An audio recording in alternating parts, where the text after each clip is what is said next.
Hello students, so welcome to today's lecture. How are you all? I hope that you are fine. So last lecture we have discussed some elements and the classification of the elements according to the modern periodic table. Now we will discuss the periodicity. So let us see.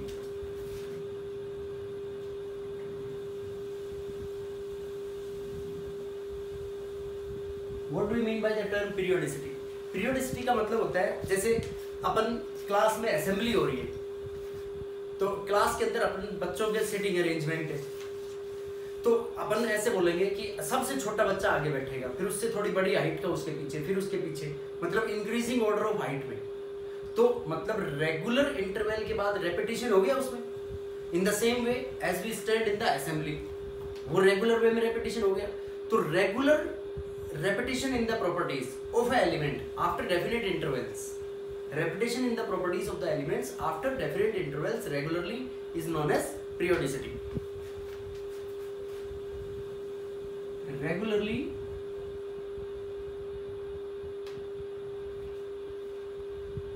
repetition in the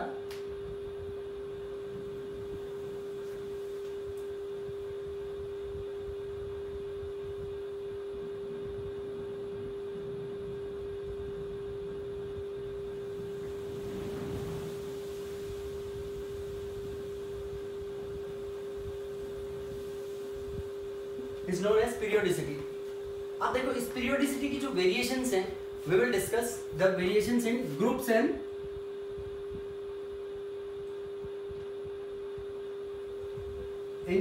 periods. Groups and periods के अंदर regular जो repetition है periodic properties के अंदर वो we are going to discuss. So first अपने पास सबसे पहले term आती है इसके अंदर valency. वैलेंसी का मतलब एक जनरल कंसेप्ट है, इट इज द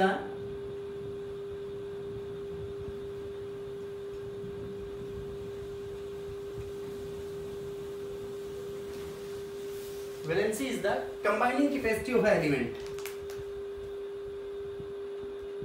एक एलिमेंट की कंबाइनिंग कैपेसिटी को हम क्या बोलते हैं? वैलेंसी। तो इसके लिए अब टू डिफरेंट कंसेप्ट्स यूज करते हैं। एक तो old concept given by Franklin और दूसरा है new concept. So old concept के अंदर वैलेंसी को is defined with respect to hydrogen, chlorine और ऑक्सीजन। इनके रेस्पेक्ट में डिफाइन करेंगे। अब इनके रेस्पेक्ट में जैसे हाइड्रोजन और क्लोरीन, इनकी जो वैलेंसी है वो 1 है। तो अगर एक एलिमेंट के साथ एक हाइड्रोजन जुड़ रहा है, फॉर एग्जांपल MH है, तो इसमें M की वैलेंसी कितनी होगी? M की वैलेंसी 1। MH2 है तो यहाँ पे वैलेंसी M की कितनी होगी? 2। इन द सेम वे MH3 है तो M की वैलेंसी कितनी होगी? 3। ऐसे हेलोजन के साथ, Cl के साथ, जैसे MCl है तो 1, MCl2 है 2, MCl3 है 3, 3 वैलेंसी होगी। अब देखो इसके अंदर ये तो इनके रेस्पेक्ट में था। ऑक्सीजन के रेस्पेक्ट में, ऑक्सीजन के रेस्पेक्ट में जो वैलेंसी है वो है ऑक्सीजन की 2। तो इसके अंदर ऑक्सीजन की 2 है। अब जैसे अपने पास Na2O है तो एक ऑक्सीजन की 2 है, तो इन दो Na की 2 होगी, तो एक Na की कितनी हुई वैलेंसी? 1। MgO, एक ऑक्सीजन एक Mg, तो 2 के रेस्पेक्ट में कितनी होगी वैलेंसी? 2। तो इसके भी आप पे अब जो न्यू कंसेप्ट है अपना वैलेंसी का, इस तरीके से हम ऑक्सीजन, हाइड्रोजन और इनके रेस्पेक्ट में निकालेंगे। अब new concept is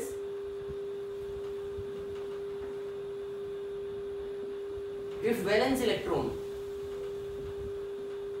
equal to 1 तो वैलेंसी भी क्या होगी उसमें? 1। वैलेंस इलेक्ट्रॉन 2 तो valency 2, valence electron 3 then valency 3, valence electron 4 then valency 4। अब उसके बाद अगर if valence electrons is 5 then valency will be 8 minus valence electron, और वैलेंस इलेक्ट्रॉन कितना हो गया 5, मतलब कितनी आएगी इसमें 3। अगर वैलेंस इलेक्ट्रॉन 6 है तो 8 माइनस 6 2, 7 है तो 8 माइनस 7 1, 8 है वैलेंस इलेक्ट्रॉन तो 8 माइनस 8 वैलेंसी कितनी होगी इसमें 0, मतलब वो कंबाइन ही नहीं होगा। सो ये था वैलेंसी का क्राइटेरिया। अब इसकी वैलेंसी जो फर्स्ट प्रॉपर्टी जैसे हमने डिस्कस की, तो इस वैलेंसी की पीरियोडिसिटी क्या होगी? Periodicity means how it varies in a group and period. तो फर्स्ट हम बात करते हैं पीरियोडिसिटी इसकी इन अ ग्रुप। सो देखो ग्रुप के अंदर as we move from top to bottom, group के अंदर जो वैलेंस शेल जो कॉन्फ़िगरेशन है वो हमेशा electronic configuration, valence electron same रहेंगे ग्रुप में। तो ग्रुप में वैलेंस शेल इलेक्ट्रॉन सेम तो वैलेंसी भी same. So as number of electrons in a group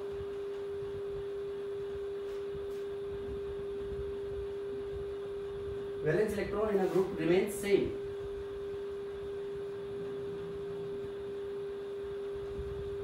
Hence valency of all elements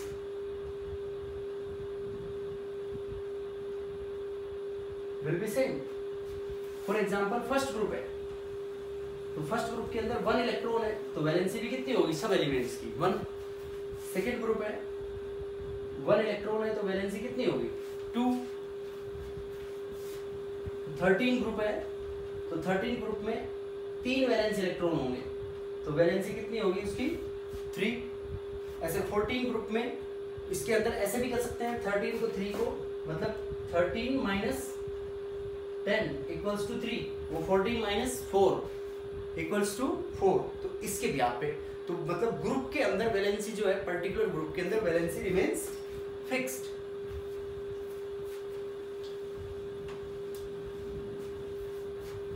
Now second, in a period में valency first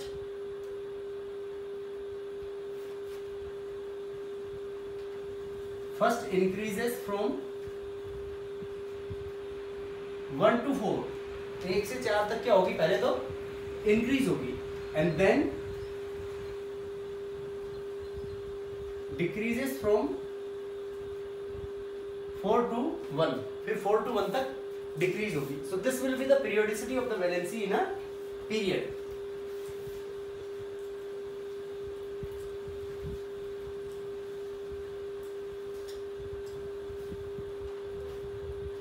So by this how we will predict the valency of an element. Now second property is valence electrons. वो इसको valency से relate किया जा सकता है valence electron को, that is it is the number of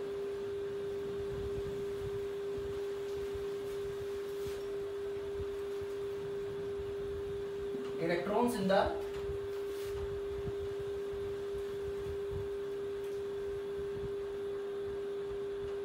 outermost shell. तो group के अंदर वही वैलेंसी के ब्याह पे हम प्रेडिक्ट कर सकते हैं, ग्रुप के अंदर वैलेंस इलेक्ट्रॉन रिमेन सेम और पीरियड में पहले 1 से लेके 4 तक इंक्रीज होगा, देन 4 to 1 तक डिक्रीज होंगे वैलेंस इलेक्ट्रॉन। जैसे देखो फर्स्ट ग्रुप है अपने पास, first second third, first group में 1 इलेक्ट्रॉन, सेकंड ग्रुप में 2 इलेक्ट्रॉन्स, थर्ड ग्रुप में 3 इलेक्ट्रॉन्स। ऐसे थर्ड ग्रुप अपने पास डी ब्लॉक में आएगा, फोर्थ ग्रुप में 4 इलेक्ट्रॉन्स, फिफ्थ ग्रुप में 5 इलेक्ट्रॉन्स। ऐसे 13th ग्रुप में जो आएगा वो आ जाएगा 13 माइनस 10 इक्वल्स टू 3। 14 में 14 माइनस 10, ये 10 जो है ये डी ब्लॉक एलिमेंट के इलेक्ट्रॉन्स को माइनस कर देंगे 4। 15 में 15 माइनस 10 5। 16 में 16 माइनस 10 6। 17 में 17 माइनस 10 7 वैलेंस इलेक्ट्रॉन। 18 में 18 माइनस 10 8 इलेक्ट्रॉन्स आउटरमोस्ट शेल में। तो 8 इलेक्ट्रॉन्स मतलब वो क्या होगा, अपना फुल्ली फिल होगा। इस तरीके से इलेक्ट्रॉन्स की वेरिएशन आएगी। अब 1 to 4, जैसे 1 to 4 अपन डिस्कस करेंगे, lithium, beryllium, boron, carbon, nitrogen, oxygen and fluorine. So देखो लिथियम के आउटरमोस्ट शेल में 1 इलेक्ट्रॉन है तो 1 हो गया, फिर बेरिलियम के में 2, बोरॉन 3, कार्बन 4। अब नाइट्रोजन के आउटर मोस्ट शेल में 5 है, तो क्या करेंगे हम 8 - 5 बराबर 3, 6, तो 8 - 6 बराबर 2, फ्लोरीन के में 7, तो 8 - 7 बराबर 1। This is how we predict the valence electrons in a group और in a period.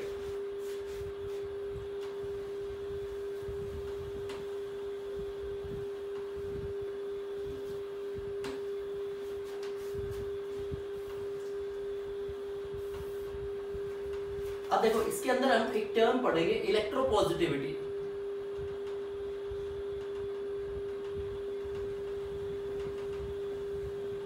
Electropositivity, it is the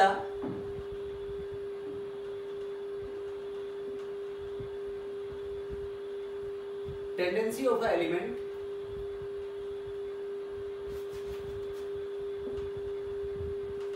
two lose its electrons, उसके इलेक्ट्रॉन्स को लूज करने की एबिलिटी को क्या बोलेंगे हम, इलेक्ट्रोपॉजिटिविटी। अब देखो हाउ इट वेरीज, तो इसको वेरिएशन से पहले थर्ड फैक्टर डिस्कस करते हैं, एटॉमिक साइज।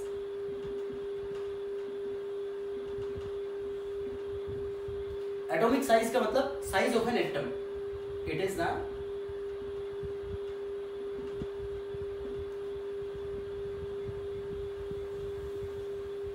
सो एटम की साइज एग्जैक्टली डिटरमाइन करना it is quite difficult, because एक तो एटम को आइसोलेट करना मुश्किल है, और दूसरी बात जो इलेक्ट्रॉन क्लाउड होता है उसका जो प्रोबेबिलिटी डिस्ट्रीब्यूशन है दैट इज नॉट फिक्स, तो उसके ब्याह पे हम ये कह सकते हैं कि उसकी एग्जैक्ट साइज डिटरमाइन करना मुश्किल है। इसलिए जनरली जो साइज है वो बॉन्डेड स्टेट में प्रेडिक्ट की जाती है। So it is difficult to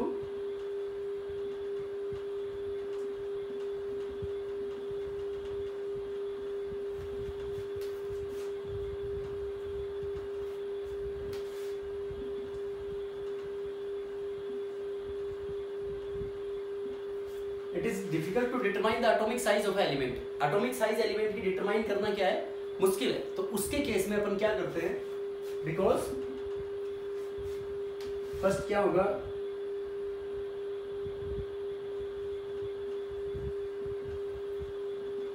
difficult to isolate the atom, मतलब एक एटम को अलग करना मुश्किल होगा।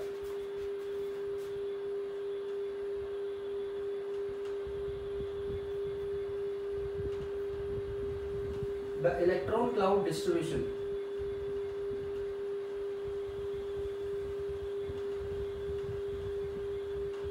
is not finite। जो इलेक्ट्रॉन क्लाउड्स का डिस्ट्रीब्यूशन है वो फाइनाइट नहीं होता, इसलिए भी साइज को डिटरमाइन करना क्या है, मुश्किल है। अब इसके अंदर कुछ टर्मिनोलॉजी यूज करेंगे, जैसे हम स्क्रीनिंग इफेक्ट, और इसको हम शील्डिंग इफेक्ट भी बोलते हैं।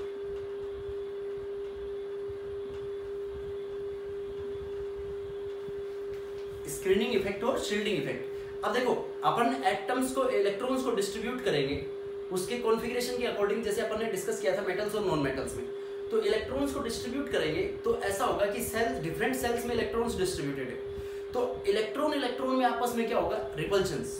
तो जो अंदर वाले इलेक्ट्रॉन्स है, अंदर के सेल्स में है, वो बाहर वाले सेल के इलेक्ट्रॉन्स को क्या करेंगे, रिपेल करेंगे। रिपेल करेंगे तो वो बाहर की तरफ एक्सटेंड हो गए इलेक्ट्रॉन क्लाउड, तो उसकी वजह से जो साइज है एटम की वो क्या हो जाएगी, इंक्रीज हो जाएगी। तो that phenomenon is known as screening effect और shielding effect. That is repulsion on outermost shell electrons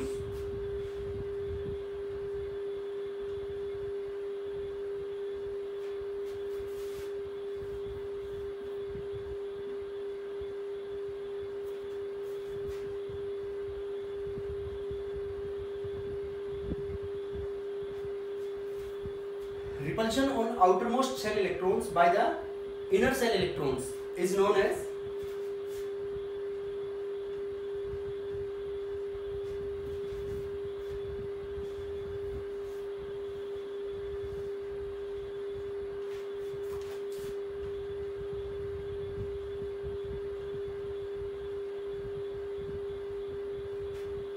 repulsion of the outermost shell electrons by the inner cell electrons is known as screening और shielding effect। उसको screening और shielding effect से represent करेंगे।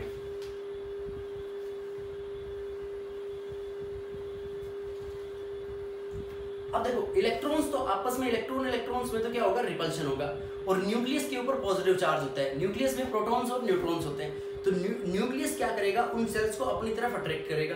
तो दोनों चीजें contradictory है, electron में रिपल्शन हो रहा है, इलेक्ट्रॉन न्यूक्लियस में क्या हो रहा है, अट्रैक्शन हो रहा है। तो एक की वजह से, अट्रैक्शन की वजह से साइज कम होगी और रिपल्शन की वजह से साइज क्या होगी, बढ़ेगी। तो जो शील्डिंग इफेक्ट का मैग्नीट्यूड है सिग्मा, इसको हम स्लेटर कांस्टेंट की हेल्प से डिटरमाइन करेंगे।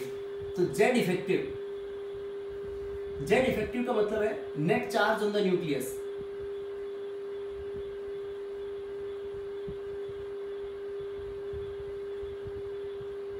Z effective equals to Z minus sigma.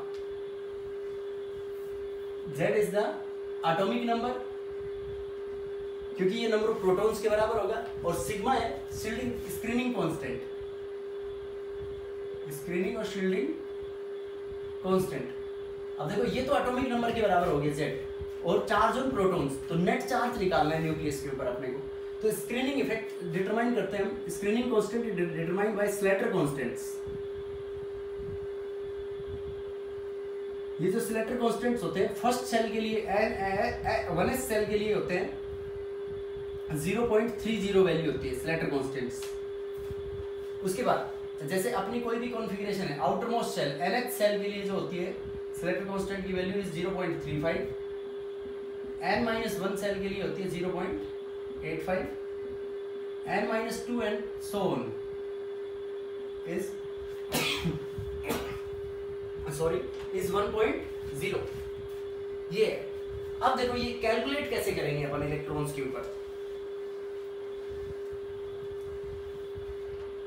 तो ये जो स्लेटर कांस्टेंट्स हैं इनको कैलकुलेट करने के लिए बेटा क्या करना है अपने को, कि जिस एक इलेक्ट्रॉन जो है आउटर मोस्ट शेल में जिसको रिपेल करेंगे, तो एक इलेक्ट्रॉन को जब अंदर वाले इलेक्ट्रॉन्स रिपेल करेंगे तो सारा बाहर की तरफ एक्सटेंड होगा इलेक्ट्रॉन क्लाउड, तो मतलब साइज बढ़ेगी। तो जिस इलेक्ट्रॉन के ऊपर रिपल्शंस क्रिएट हो रहे हैं उस इलेक्ट्रॉन्स को अपन छोड़ देंगे। उसके बाद नेक्स्ट कैलकुलेट करेंगे, जैसे अपने को 1s2 हीलियम के लिए है ये, तो हीलियम के लिए जेड इफेक्टिव निकालना है। तो ये जेड हीलियम का चार्ज क्या हो गया, 2 एटॉमिक नंबर। अब 1s के लिए 0.30 वैल्यू, तो 2 इलेक्ट्रॉन के लिए 0.60 होगी, लेकिन एक इलेक्ट्रॉन पर रिपल्शन कैलकुलेट करेंगे तो -0.30 इंटू 1, तो ये बराबर कितना हो गया 1.7। अब अपने पास फॉर एग्जांपल लिथियम आता है, तो लिथियम की कॉन्फ़िगरेशन होगी 1s2 2s1, तो ये तो आउटर मोस्ट सेल हो गया nth, और ये n-1, तो nth के लिए तो nth के ऊपर कैलकुलेट करना है, उसको छोड़ देंगे। अब n-1, तो n-1 के लिए अगर इसके अकॉर्डिंग चलेंगे हम, तो n-1 nth के लिए 0.35, n-1 के लिए 0.85, तो 2 इलेक्ट्रॉन्स के लिए, तो अब जेड इफेक्टिव बराबर इसका एटॉमिक नंबर कितना हो गया 3 माइनस 0.35 इंटू 2, तो ये कितना आ गया अपने पास, this comes to be 2.3 will be the value of Z effective. अब जैसे अपने पास सोडियम के लिए कैलकुलेट करना है, सोडियम हो गया 1s2 2s2 2p6 3s1, तो ये आउटर मोस्ट शेल हो गया अपने पास nth, n-1 and this is n-2, तो जेड इफेक्टिव बराबर एटॉमिक नंबर इसका 11 माइनस, देखो nth सेल पे कैलकुलेट करना है, तो एक इलेक्ट्रॉन है उसमें, उसको अपन छोड़ देंगे। अब अपने पास 6 और 2 8, तो 8 इलेक्ट्रॉन के लिए n-1 के लिए वैल्यू कितनी है 8 इंटू 0.85 प्लस 2 इंटू 1, तो यहाँ से जेड इफेक्टिव अपने पास it comes to be 11 minus 6.80 plus 2, तो 8.80, this is comes to be 11 minus 8.8, तो ये कितना आ गया यहाँ पे 2.2, this will be the value of Z effective for this Na। अब देखो मान लो अपने को Na कैटायन के लिए निकालना है Na+, तो Na+ का मतलब एक इलेक्ट्रॉन इसने लूज किया है, तो इसकी कॉन्फ़िगरेशन क्या होगी अपने पास 1s2 2s2 2p6, तो यहाँ पे अब अपने को nth shell outer most shell ये हो गया nth और ये n-1, तो इसके लिए कैसे कैलकुलेट करेंगे, ये जो इस पे nth पे निकालना है, तो 6 और 2 8 इलेक्ट्रॉन है, एक पे छोड़ देंगे, तो 7 into 0.35, this comes to be 2.45। अब n-1 के लिए 2 इंटू 0.85 तो 1.70, इट कम्स टू बी 4.15। तो z इफेक्टिव इक्वल्स टू अपने पास आ गया z 11 माइनस 4.15। तो देखो इस वैल्यू से z इफेक्टिव क्या आएगा, ज्यादा। तो ज्यादा आएगा, इसका मतलब कैटायन जो है वो हमेशा पेरेंट एटम से क्या होगा, छोटा होगा। इसको ऐसे समझ सकते हो, देखो आप अब अपने पास जैसे वो टग ऑफ वॉर वाला गेम है, उसके अंदर 11% है दोनों साइड में, दोनों की स्ट्रेंथ बराबर है। तो जो रस्सा है वो कहाँ मूव करेगा, कहीं भी मूव नहीं करेगा। अब मान लो कि एक साइड से एक आदमी कम कर देते हैं, तो एक साइड से एक आदमी कम कर देते हैं तो सबकी ताकत बराबर है, तो रस्सा किधर जाएगा, जहां पे ज्यादा पर्सन होंगे। तो इसी तरीके से ये है। अब इसके अंदर इलेक्ट्रॉन्स, प्रोटॉन्स तो है 11 ही, और इलेक्ट्रॉन एक कम हो गया। इलेक्ट्रॉन एक कम हो गया तो प्रोटॉन्स और इलेक्ट्रॉन्स को अपनी तरफ अट्रैक्ट कर लेंगे। तो इसका मतलब साइज जो है वो क्या हो जाएगी, कैटायन की साइज छोटी हो जाएगी। इस तरीके से एनायन में क्या होगा, एनायन के अंदर इलेक्ट्रॉन्स बढ़ेगा, एनायन बढ़ेगा इलेक्ट्रॉन्स गेन करने के बाद, इलेक्ट्रॉन्स बढ़ेगा तो उसके ऊपर जेड इफेक्टिव जो नेट चार्ज ऑन न्यूक्लियस क्या हो जाएगा, कम हो जाएगा। तो इसका मतलब रिपल्शंस होंगे तो इफेक्टिव साइज होगी वो ज्यादा हो जाएगी। So this is the basic variation in the cationic and anionic radii. So इसकी periodicity,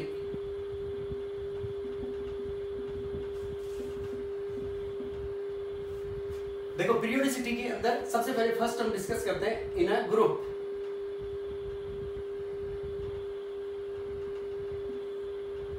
generally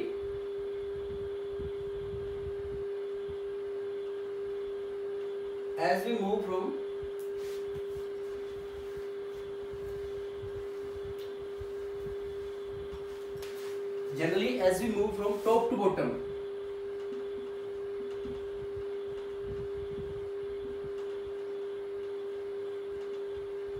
then atomic size increases। atomic size क्या होगी, increase होगी, because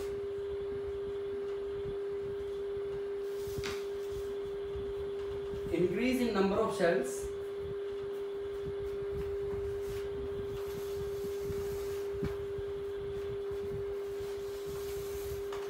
outweighs,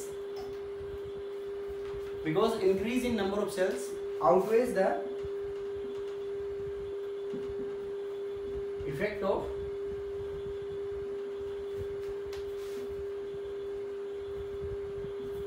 increase in nuclear charge।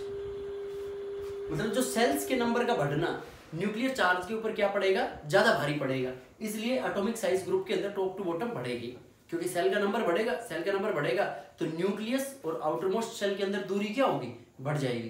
तो न्यूक्लियस और आउटरमोस्ट सेल के अंदर जब दूरी बढ़ेगी तो इफेक्टिव साइज कम हो जाएगी, क्योंकि न्यूक्लियस से इलेक्ट्रॉन्स कहाँ चले जाएंगे, आउटरमोस्ट सेल दूर चला जाएगा। तो सेल्स का नंबर बढ़ना, जेड इफेक्टिव भी बढ़ेगा, लेकिन जेड इफेक्टिव इनके अंदर इंक्रीज जो होगी वो कम होगी टॉप टू बॉटम, और सेल्स का बढ़ना ज्यादा होगा।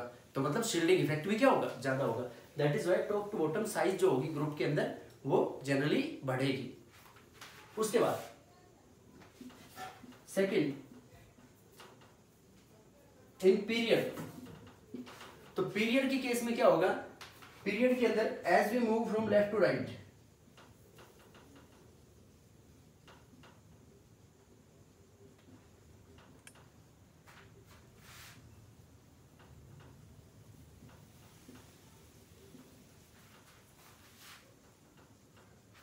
पीरियड में जैसे हम लेफ्ट टू राइट चलेंगे तो atomic size decreases, atomic size decrease होगी, क्योंकि पीरियड के अंदर क्या होगा बेटा, पीरियड के अंदर नंबर ऑफ सेल्स का जो नंबर है, सेल्स का नंबर क्या रहेगा, फिक्स रहेगा, because electrons are added in the same shell. तो न्यूक्लियस के ज्यादा नजदीक होंगे, सेम सेल ज्यादा नजदीक होंगे तो जेड इफेक्टिव बढ़ेगा, मतलब net charge on the nucleus increase होगा। तो न्यूक्लियस के ऊपर नेट चार्ज इंक्रीज होगा तो साइज क्या हो जाएगी, छोटी हो जाएगी। So as we move from left to right, atomic size decreases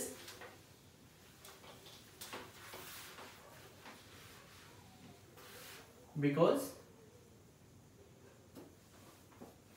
electrons are added in the same cell,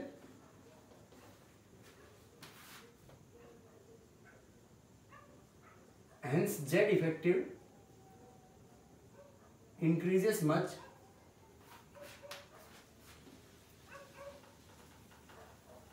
as compared to the shielding effect. Shielding effect के कंपैरिजन में जो जेड इफेक्टिव होगा वो ज्यादा बढ़ेगा, इसलिए एटॉमिक साइज जो होगी पीरियड के अंदर लेफ्ट टू राइट जब हम मूव करेंगे तो पीरियड के अंदर कम हो जाएगी और ग्रुप के अंदर टॉप टू बॉटम इंक्रीज हो जाएगी। For example lithium, sodium, potassium, rubidium, caesium, ये फर्स्ट ग्रुप के मेंबर्स है, तो इसमें ये ऑर्डर होगा इनके एटॉमिक साइज का कि टॉप टू बॉटम इंक्रीज होगी। अब पीरियड में ले जैसे हम lithium, beryllium, boron, carbon, nitrogen, oxygen, fluorine, तो ये साइज लिथियम सबसे बड़ा होगा क्योंकि वो रीजन लग जाएगा because electrons are added in the same shell. तो इलेक्ट्रॉन्स को जब सेम सेल में ऐड करेंगे तो जेड इफेक्टिव जो नेट चार्ज है न्यूक्लियस के ऊपर बढ़ जाएगा। अब न्यूक्लियस के ऊपर नेट चार्ज क्या होगा? पॉजिटिव, तो पॉजिटिव चार्ज बढ़ेगा तो इलेक्ट्रॉन्स जो आउटर मोस्ट सेल्स है वो न्यूक्लियस की तरफ अट्रैक्ट हो जाएंगे, तो साइज के अंदर क्या हो जाएगा? कॉन्ट्रैक्शन हो जाएगा, साइज छोटी हो जाएगी।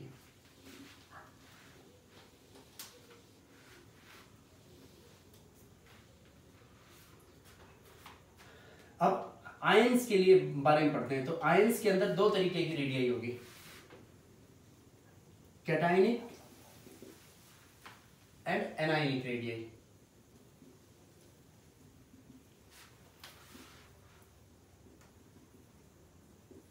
देखो कैटायन कैसे बनेगा? Cation is formed after losing of electrons,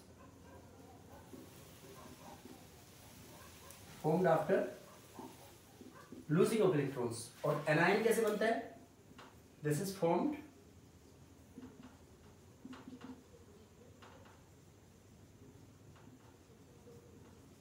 after gaining of electrons. अब देखो जेड इफेक्टिव हमने क्या देखा? Z effective equals to Z minus sigma. तो जब इलेक्ट्रॉन्स का नंबर बढ़ेगा तो इलेक्ट्रॉन में रिपल्शंस बढ़ेंगे, तो रिपल्शंस बढ़ेंगे तो सिग्मा की वैल्यू बढ़ेगी, तो मतलब जेड इफेक्टिव कम। तो जेड इफेक्टिव कम तो एटॉमिक साइज ज्यादा। कैटायन में इलेक्ट्रॉन्स लूज कर दिए, इलेक्ट्रॉन्स कम हुए तो रिपल्शंस कम, तो रिपल्शन कम तो जेड इफेक्टिव ज्यादा। अब जेड इफेक्टिव जितना ज्यादा होगा तो इसका मतलब आप सेल्स में कॉन्ट्रैक्शन होगा, तो साइज क्या हो जाएगी? कम हो जाएगी। तो इसके ब्याह पे हम एक बात बोल सकते हैं कि जो कैटायन है, जो कैटायन हमेशा पेरेंट एटम से छोटा होगा और एनायन हमेशा पेरेंट एटम से बड़ा होगा, बिकॉज कैटायन में इलेक्ट्रॉन्स लूज करने के बाद जेड इफेक्टिव बढ़ जाएगा और एनायन के अंदर जेड इफेक्टिव कम हो जाएगा after gaining of electron. So in this we can say after losing of electrons Z effective increases, hence size decreases. और इसके अंदर after gaining of electrons Z effective decreases. Electrons gain करने के बाद Z effective क्या होगा? Decrease होगा। तो हम क्या कह सकते हैं? Hence Z effective decreases, hence size increases. Size क्या हो जाएगी? उसके अंदर इंक्रीज हो जाएगी। So the general statement we can write: a cation is always smaller than the parent atom and a anion is always larger than the parent atom.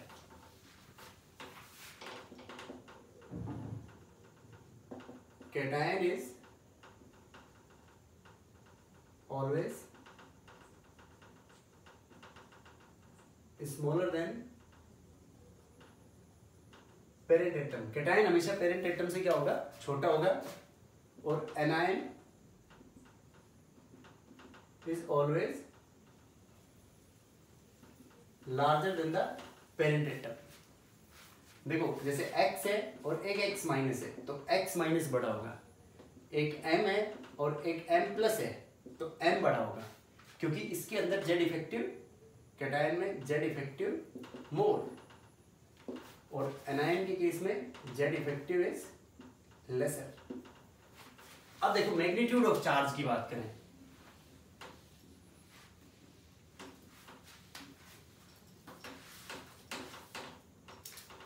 देखो magnitude of charge के लिए केस में क्या है बेटा? जैसे अपने पास एक कैटायन है, एक तो m के ऊपर +1 चार्ज है, सेम m के ऊपर +2 चार्ज है और एक m के ऊपर +3 चार्ज है। मतलब इसने 3 इलेक्ट्रॉन लूज किए, इसने 2 लूज कर रखे हैं, इसने 1 लूज कर रखा है। तो जेड इफेक्टिव अपना क्या है, जेड इफेक्टिव बराबर जेड माइनस सिग्मा। तो जिसने जितने ज्यादा लूज कर दिए इलेक्ट्रॉन्स उसके लिए सिग्मा की वैल्यूज कम होगी, तो सिग्मा की वैल्यू कम होगी तो जेड इफेक्टिव ज्यादा हो गया। तो जेड इफेक्टिव का मतलब जितना नेट चार्ज न्यूक्लियस के ऊपर बढ़ा तो कॉन्ट्रैक्शन इतना ही ज्यादा, तो साइज इतनी कम होगी। तो क्या कह सकते हैं हम, ये सबसे बड़ा होगा फिर ये सबसे छोटा होगा।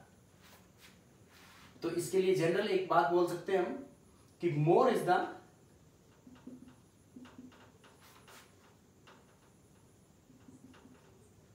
The magnitude of positive charge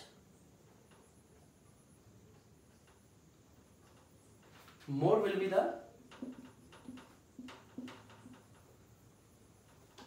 Z effective, hence smaller will be the radii, hence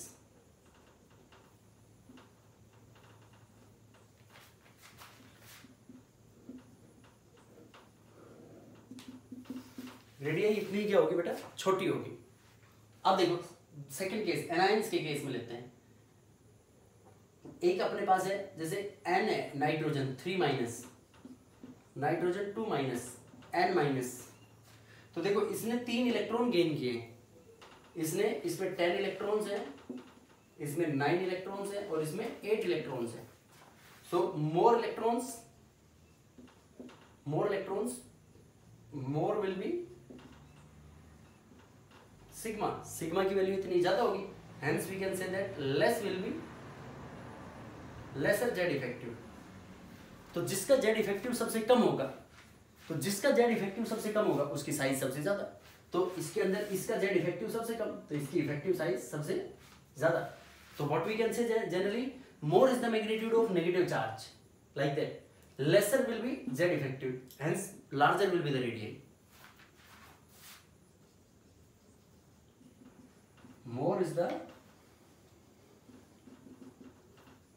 magnitude of negative charge,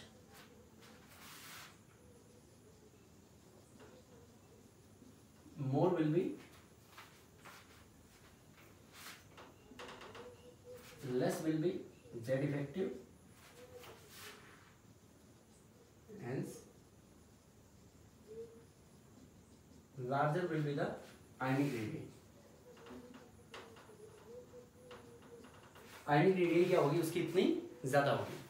so this is the concept related to the ionic radius.